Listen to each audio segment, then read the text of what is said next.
the TL240 with the AP600 planer.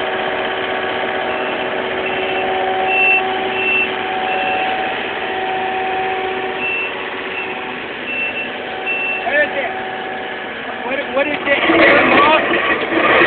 Is there a point where you know you're at the edge? I gotta paint them off. Yeah, I would paint it once you know it. This way, everything's good. Yeah.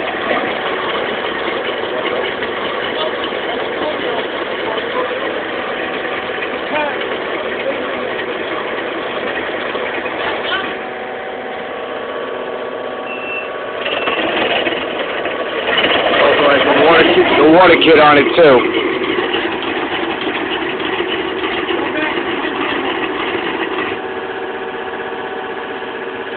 It's a 30-inch planer. It's the AP760.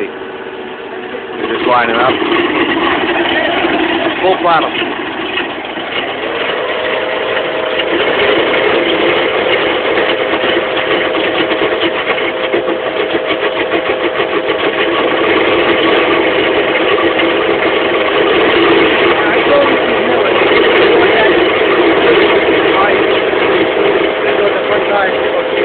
Yeah, the weight, as long as that weight is down on the, you want to put more weight on it. Once you get done, once you get settled, you want to put pressure on it.